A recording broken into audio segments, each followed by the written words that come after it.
Welcome to everyone. Tarun IAS के digital platform पर आपका स्वागत है। आज हम बात करेंगे 24 सितंबर 2022 की समसामयिक घटनाओं के बारे में, जो कि द हिंदू और इंडियन एक्सप्रेस के बेस के आधार पर है। तो आज का सबसे जो प्रमुख खबर है, जो आपके प्रीलिम्स एग्जाम के लिए महत्वपूर्ण हो सकता है, वो है आपको, अगर हम बात करें तो बाल विवाह से संबंधित। हम सभी को पता है कि बाल विवाह सदियों से हमारे देश में चली आ रही है और भारत के संविधान में कई प्रावधान और कई ऐसे बदलाव भी किए गए, या आप कह सकते हैं कि संसद के द्वारा ऐसे बहुत सारे कानून बनाए गए ताकि किसी प्रकार से बाल विवाह को रोका जा सके। परंतु अभी भी ये पूरी तरीके से संभव नहीं हो सका है। लेकिन उड़ीसा के एक नायगढ़ में बाल विवाह के लिए एक तरीके से रोकने के लिए या उसे उन्मूलन करने के लिए एक पहल जरूर की गई है। चलिए बात करते हैं उसी के बारे में कि अलीवा रजिस्टर है, जिसका नाम है अलीवा रजिस्टर। खबर के मुताबिक, द हिंदू के मुताबिक जो है, द उड़ीसा के नायागढ़ में बाल विवाह के लिए एक डेटा संचालित किया गया है। डेटा का संचालन किया गया है, अर्थात यहाँ पर प्रसंग है समाचार में के तहत ये कहा जा रहा है कि जो बाल विवाह को समाप्त करने की दिशा में नयागढ़ है, एक उड़ीसा में, उड़ीसा के नयागढ़ जिले में एक सभी किशोरियों के जो बालिकाएं हैं, सभी बालिकाओं को एक उनकी जानकारी को एक रजिस्टर में इकट्ठा करने की एक पहल की शुरुआत की गई है। सभी किशोरियों की जानकारी दर्ज कर एक अनूठी पहल की गई है और उस रजिस्टर का नाम है अलीवा रजिस्टर। अब आपके एग्जाम में या किसी भी प्रकार के, चाहे पीएससी हो या सिविल सर्विसेज के एग्जाम में प्रश्न पूछ दिया जाए कि अलीवा रजिस्टर है क्या और ये किससे संबंधित है, तो ये बाल विवाह उन्मूलन से संबंधित है और इसके अंदर में जन्म पंजीकरण तिथि से लेकर आधार संख्या तक के सभी पारिवारिक विवरण को का एक लेखा जोखा एक तरीके से मेंशन किया जाता है ना। उसकी कौशल प्रशिक्षण से लेकर सब कुछ उसके बारे में जानकारी दी जाती है।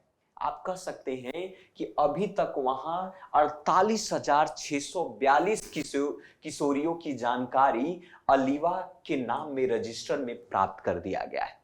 अब इससे क्या होगा, ये 100 पन्ने का रजिस्टर में लड़की का रिकॉर्ड होता है, उसके पिता का नाम के साथ रखा जाता है। इससे पता, इसके शिक्षा की स्थिति, इसके जन्म पंजीकरण, इसके तिथि, आधार कार्ड नंबर, संपर्क विवरण और परिवार के सभी विवरण उसमें एक तरीके से मेंशन किए जाते हैं, ताकि इससे पता चले कि एक व्यक्ति की जो किशोरी है, उस किशोरी की उसका शिक्षा दीक्षा कैसा हुआ, क्या विवाह तो नहीं हुआ, या इस तरीके की सारी जानकारी रखी जा सके।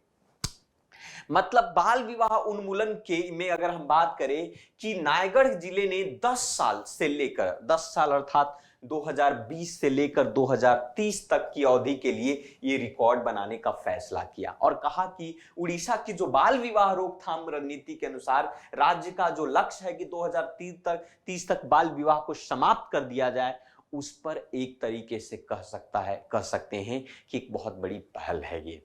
हमें इस बात पर सोचना चाहिए राज्यों में, और बाल विवाह का सबसे प्रमुख कारण है हमारे समाज सोसाइटी में अशिक्षा। हम इतने अशिक्षित हैं, हम अपने इतने रूढ़िवादी हैं, हमारा सोच इतना संकीर्ण है कि हम उस रूढ़िवादी विचारधारा से हम ऊपर उठ ही नहीं पाते। समाज को मानो ऐसा लगता है कि विवाह ही सबसे मुख्य जरिया हो सकता है। तो मुझे लगता है कि बाल विवाह को रोकथाम अगर किया जाए तो शिक्षा में विकास होगा, बालिकाओं का, है ना, महिला सशक्तिकरण का एक बहुत बड़ा कदम, एक मजबूती स्तंभ बन सकता है बाल विवाह को रोकने के बाद। तो ये उड़ीसा में, तो ये प्रश्न आपका बन सकता है अलीवा रजिस्टर, ये आप सामाजिक सशक्तिकरण, हमारा जो सिविल सर्विसेज के पाठ्यक्रम है जीएस फर्स्ट के अंदर में आप अगर देखेंगे तो उसमें आप इसको कोट कर सकते हैं, लिख सकते हैं, अलीवा रजिस्टर से संबंधित या बाल विवाह से संबंधित या महिला सशक्तिकरण से कम आप वहां पर जोड़ सकते हैं। चलिए आगे बढ़ते हैं। दूसरा है समान अध्ययन सेकंड के प्रश्न यहां पर बनेंगे। यहां पर आप देख सकते हैं कि कमिंग सून, देखेंगे कमिंग सून, स्पैम कॉल और फ्रॉड संदेशों से राहत के लिए द हिंदू में न्यूज दिया गया है। और दूरसंचार विधेयक एक लाया गया। आप सभी को पता होगा कि आजकल जिस प्रकार से एक तरीके से आप कह सकते हैं कि स्पैम कॉल, वायरस और तरह तरह के जो सोसाइटी समाज में देश के अंदर में इस तरीके के फ्रॉड कॉल्स आते रहते हैं। आपने देखा होगा मोबाइल जिस पे सोशल मीडिया एक्टिव बहुत ज़्यादा हुआ है, सोसाइटी में बहुत सारे फ्रॉड, ऑनलाइन फ्रॉड होते हैं। तो सरकार ने यहाँ पर एक प्रस्ताव दिया है कि संदेश भेजने या कॉल करने वाले जितने भी व्यक्ति हैं, उन व्यक्तियों की पहचान संचार के लिए उपयोग किए जाने वाले प्लेटफॉर्म की परवाह किए बिना रिसीवर को दिखाई देना चाहिए कि आखिर कॉल किसने किया मुझे और कॉल क्यों किया। ये तो बात की बात है, परंतु जिसने मुझे भी कॉल किया है आखिर ये बात तो हमें पता होना चाहिए, रिसीवर जो होना चाहिए उसे पता होना चाहिए। तो इसीलिए उन्होंने प्रस्तावित दूरसंचार बिल लाया गया है। प्रस्तावित दूरसंचार जो बिल है उस पर फोकस करने के लिए कहा कि जो उपभोक्ताकर्ता की सुरक्षा एक सुनिश्चित। अब मान लिया हो सकता है कि कॉल करने वाला व्यक्ति हमें ट्रैक कर रहा हो, आतंकवादी गतिविधि हो, या फिर किसी भी प्रकार का व्यक्ति हो सकता है जिसका मानसा गलत है हमारे प्रति, वो फोन करता है किसी दूसरे माध्यम से या किसी न किसी रूप से। तो हमें पता होना चाहिए कि मुझे फोन करने वाला जो अपोजिट साइड में है वो है कौन, वो कोई सभ्य व्यक्ति है, असभ्य व्यक्ति है, क्या इससे हमारी प्राइवेसी का कोई नुकसान है, जीवन का कोई नुकसान हो सकता है। तो हमें ये बात पता होना चाहिए। तो इसी के लिए एक कानून पर सरकार ने प्रस्ताव दिया है कि संदेश भेजने वाले या कॉल करने वाले की व्यक्ति की पहचान बहुत जरूरी है। तो इसके लिए संचार के लिए उपयोग किए जाने वाले प्लेटफॉर्म की परवाह किए बिना कि क्या है, ये बहुत जरूरी है। इसलिए प्रस्तावित किया गया है विधेयक कि उपभोक्ताओं की सुरक्षा सुनिश्चित करना, बल्कि सभी प्रकार की कॉल जैसे व्हाट्सएप, जूम कॉल, आपका फेस टाइम पर की गई कॉल, लैंडलाइन पर या सामान्य आपका वॉइस कॉल के माध्यम से किए जाने वाला ये तक सीमित नहीं होना चाहिए, हर तरीके होने। यहां तक कि जो अवांछित कॉल होते हैं, अवांछित कॉल का मतलब कभी कभी बोलते हो ना कि भाई रॉन्ग नंबर, सो संदेशों की उपभोक्ताओं की उत्पीड़न को रोकथाम करने के लिए एक कानूनी ढांचा तैयार होना ये बहुत जरूरी है ना। आजकल कॉल के माध्यम से, फोनिंग के माध्यम से, ऑनलाइन के माध्यम से ऐसे ऐसे उत्पीड़न हो रहे हैं। आपने चंडीगढ़ में तो हाल फिलहाल में जो मामला हुआ उसके बारे में आपको जानकारी तो होगी, आपने देखा होगा कि किस प्रकार से वीडियो के उसको बनाकर किसी दूसरे जगह भेजा जाता था। तो हम कितने असुरक्षित हो गए हैं। तो उस सुरक्षा को मद्देनजर रखते हुए हमारे संविधान के आर्टिकल 21 में भी राइट टू लाइफ की बात की गई है, राइट टू प्राइवेसी की बात कही गई है ना। एक तरीके से हमारा फंडामेंटल अधिकार है कि मुझे सुरक्षा प्रदान हो, मुझे जीवन जीने का अधिकार है, मुझे गुप्त रहने का अधिकार है, मुझे प्राइवेसी मेंटेन करने का अधिकार है। उसको मद्देनजर रखते हुए ये चीजें किया गया है और नए प्रावधान लाए गए हैं। नए प्रावधान के तहत आप कह सकते हैं इसमें वित्तीय रूप से तनावग्रस्त ऑपरेटरों के लिए बकाया माफ करने, दूरसंचार सेवाओं के दायरे में शीर्ष प्लेटफॉर्म जैसे व्हाट्सएप, जूम, आपका नेटफ्लिक्स लाने जैसे प्रावधानों को भी शामिल किया गया है, जिनमें संचालित करने के लिए लाइसेंस की आवश्यकता होती है। सार्वजनिक आपातकालीन के मामले में संदेश अवरोधन के प्रावधान भी होते हैं। तो ये सारे मुद्दे को समाधान के लिए दूरसंचार मंत्रालय ने ये विधेयक लाने का फैसला किया है और नए प्रावधान को उसमें ऐड करने का फैसला किया है। ये आपके एग्जाम में प्रश्न बन सकता है। ये बिल है ना, और सामान्य ज्ञान सेकंड का ये प्रश्न बन सकता है। ठीक है, तो चलिए मूव करते हैं तीसरे न्यूज पर जो महत्वपूर्ण है, आगे बढ़ते हैं। तीसरा जो है, आप सभी को पता होगा, जैसा कि आप सभी लोग जानते हैं, हम सभी लोग जानते हैं, ये मुद्दा काफी पुराना है, और पुराना तो नहीं है पर हमेशा नवीन सा बना रह जाता है। आप सभी को पता है कि जम्मू कश्मीर जब से 370 मुद्दा हमारे संविधान से हटाए गए हैं, उसको लेकर काफी याचिकाकर्ताओं ने काफी याचिका सुप्रीम कोर्ट में डाला। तो 10 अक्टूबर के बाद जम्मू कश्मीर का जो विशेष दर्जा है, राज्य का दर्जा हटाने पर की याचिका बहुत सारे लोगों ने डाला था सुप्रीम कोर्ट में। तो उस याचिका पर सुनवाई करने की बात कही गई है और कहा गया कि भाई दशहरा के अवकाश के बाद जो है हम 370 के याचिकाकर्ताओं को कहा गया कि भाई 370 का जो कानून है, जो जम्मू कश्मीर को स्पेशल राज्य का दर्जा देता था, विशेष राज्य पर, उस पर हम सुनवाई करेंगे। द हिंदू का न्यूज है और इंडियन एक्सप्रेस में भी यही न्यूज है, दूसरे तरीके से बता दिया गया। तो आपका ये जो प्रासंगिकता है वो कार्यपालिका न्यायपालिका की संरचना और संगठन से संबंधित बन सकता है। और आप सभी को पता है कि हमारे संविधान में 370 आर्टिकल 370 में जम्मू कश्मीर को एक स्पेशल राज्य दर्जा दिया गया था। इसके लिए उसके आईपीसी अलग थे, जिसको रणबीर पीनल कोड कहा जाता है।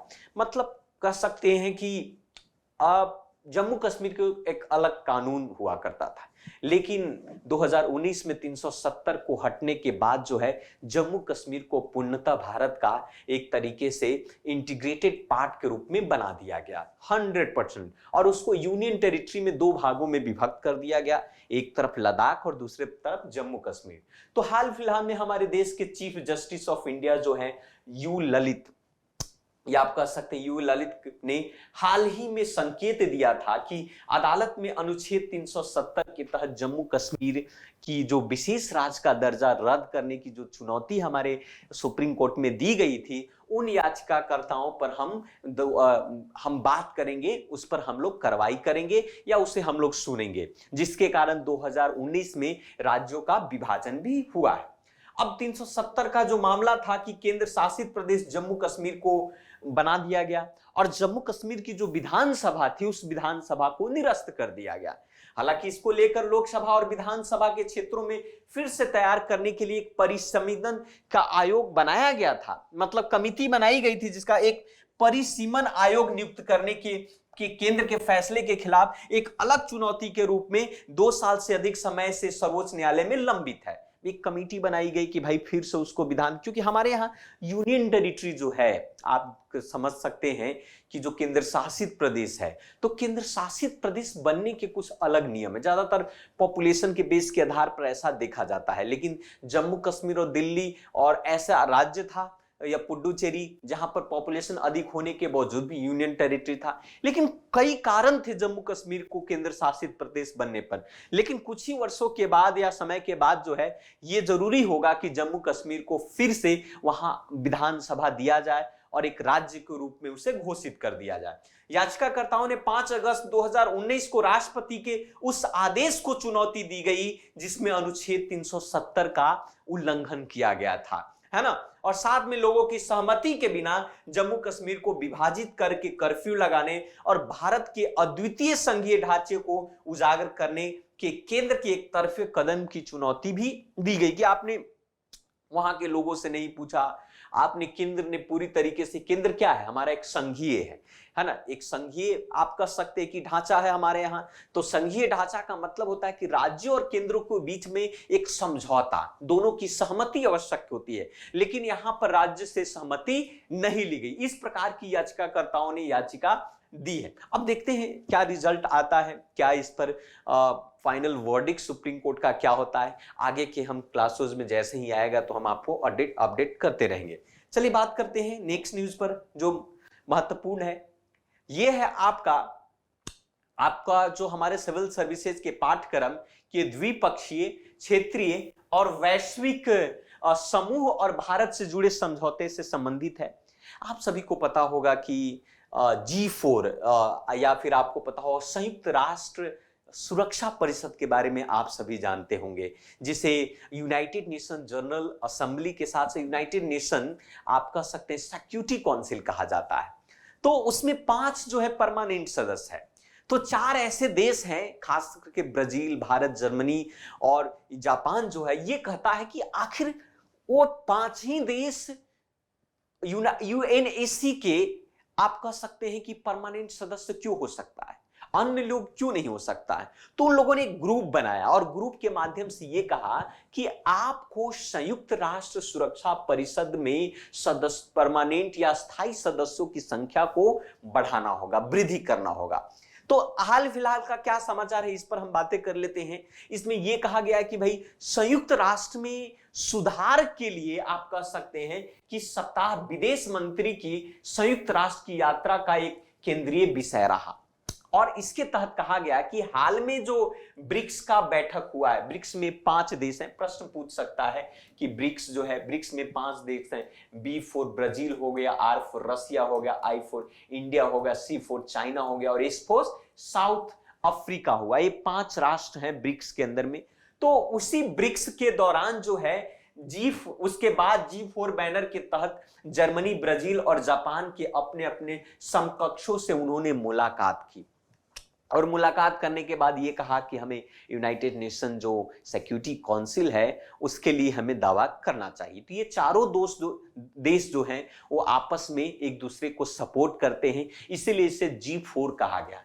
G4 का जो मुख्य उद्देश्य है, व्हाट इज ऑब्जेक्टिव की अगर हम बात करें इन G4 देशों का, तो वो है कि यूनाइटेड नेशन जो सिक्योरिटी काउंसिल है, जिसे आप संयुक्त राष्ट्र सुरक्षा परिषद कहते हो, उसमें से जिन G4 4 सदस्यों की अस्थायी सदस्यता पर ध्यान केंद्रित करने की बात करता है। जैसा कि हमने आपको बताया, G4 देश में अगर हम बात करें तो 4 देश हैं आपको मुख्य रूप से, वो है आपका जर्मनी, ब्राजील, आपका जापान और हमारा भारत देश है। ये 4 देश G4 के अंदर में, जिसका मेन उद्देश्य है कि यूएनसी में सुधार लाना, संयुक्त राष्ट्र सुरक्षा परिषद में सुधार लाना, अस्थायी सदस्यों की संख्या में वृद्धि करने की बात करना, या फिर संयुक्त राष्ट्र के निर्णय लेने वाले निकायों को तत्काल सुधार की आवश्यकता है, क्योंकि वैश्विक मुद्दे तेजी से जटिल और परस्पर जुड़े हुए हैं। तो सही बात है, टू डिस्क्रिमिनेशन है कि आपने 5 सदस्यों को आपने कहा कि अस्थायी मेंबर है, ये आपको सर्वोच्च है आपका, और 10 आपने अस्थायी बना दिया। तो भाई अस्थायी वालों को भी हक है कि अस्थायी रूप से वो बने, है ना। भारत भी विश्व की 5वां सबसे बड़ी अर्थव्यवस्था है, वो भी सशक्त देश है आपका, उभरता हुआ देश है, तो वो क्यों ना बने भाई। तो ये तो डिस्क्रिमिनेशन है, तो ये सही बात है, यहां पर होना चाहिए। तो इस बात को लेकर बातें हुई और चिंता व्यक्त किया गया कि जो यूनाइटेड नेशन जनरल असेंबली के 76वें सत्र में सरकारी वार्ता और सार्थक प्रगति नहीं की गई, पारदर्शिता की कमी रही, इस पर काफी विचार हुए हैं। तो इससे संबंधित हमने इस पर बात हुआ है। चलिए आगे बढ़ते हैं। तो प्रश्न आपका बनेगा प्रीलिम्स में कि G4 क्या है, संयुक्त राष्ट्र सुरक्षा परिषद और संयुक्त राष्ट्र महासभा के बारे में आपके प्रश्न बन सकते हैं। ठीक है, अब चलिए बात करते हैं, एक लास्ट हम डिस्कस करते हैं जिसे हम क्वाड कहते हैं। क्वाड का नाम सुना होगा, QUAD होता है, क्वाड्रिलेटरल्स की बात करते हैं हम लोग। तो इस क्वाड ने कहा कि आपदा राहत और सहायता समझौता पर हस्ताक्षर करने की बात कही, ये द हिंदू में दिया गया है, वो भी संयुक्त राष्ट्र महासभा के अंदर में। तो क्वाड में के विदेश मंत्री जो है, क्वाड में मुख्य रूप से देखा जाए तो 4 राष्ट्र हैं, 4 राष्ट्र हैं आपका, भारत हुआ, अमेरिका हुआ, है ना, और उसके बाद ऑस्ट्रेलिया है, जापान के सबसे पहले क्वाड की जो कल्पना थी, परिकल्पना, जापान के उस समय तत्कालीन प्रधानमंत्री शिंजो आबे की ये परिकल्पना थी। ये चारों राष्ट्र जो है क्वाड्रिलेटरल्स एक तरीके से डायलॉग के तौर पर बनाता है, और इसका मेन मकसद अगर बात किया जाए वास्तविक रूप से, तो चाइना जिस प्रकार से हिंद महासागर में वो अपनी प्रसार को फैला रहा है, तो चाइना की गतिविधि को रोकना, चाइना के, चीन की जो तानाशाही रूपी जो रूपरेखाएं होती है, ढांचाएं जो होती है, उसको रोकने के लिए इस संगठन को बनाया गया था। हालांकि इसके अलावा भी बहुत सारे कार्य करती है आपका, है ना। तो इसमें चारों राष्ट्रों ने कहा कि भाई यूनाइटेड नेशन जनरल असेंबली में मानवीय सहायता और आपदा राहत साझेदारी पर हस्ताक्षर करने के लिए उन लोगों ने मुलाकात की। मुख्य बिंदु ये रहा कि भारत ने कहा कि दुनिया यूक्रेन संघर्ष और जलवायु घटनाओं की सूचीबद्ध करने के लिए कठिन दौर से गुजर रही है ना, तो इस पर समाधान किया जाए। दूसरी बात ये कहा कि क्वाड, इसलिए क्वाड के लिए विशेष रूप से महत्वपूर्ण था क्योंकि वे अपने लिए निर्धारित रचनात्मक एजेंडा को आगे बढ़ाए, सार्वजनिक वस्तुओं को वितरित करने के लिए मिलकर काम करे। ऑस्ट्रेलिया ने कहा कि क्वाड इस क्षेत्र में शांतिपूर्वक, स्थिर और समृद्ध जैसे संप्रभुता और सामान्य को स्थापित करके रखेगा। जापान ने कहा कि बल द्वारा यथास्थिति और एक तरफा बदलने का प्रत्यक्ष प्रयास देखी रही थी, कानून के शासन पर आधारित अंतरराष्ट्रीय व्यवस्था खतरे में थी। तो कहने का मतलब है कि सबने अपनी अपनी व्यूज दिए और व्यूज के आधार पर कहा कि भाई हमें विश्वव्यापी, विश्व के को मद्देनजर रखते हुए हमें सुधार करने की आवश्यकता है। तो क्वाड के बारे में भी ये चीजें रहा। तो ये 5 सबसे प्रमुख जो थे आपके एग्जाम के लिए। तो आज के लिए इतना ही रखते हैं, मिलते हैं फिर से नए वीडियो में और आपके द हिंदू और इंडियन एक्सप्रेस के करंट अफेयर के साथ। आज के लिए इतना ही, धन्यवाद।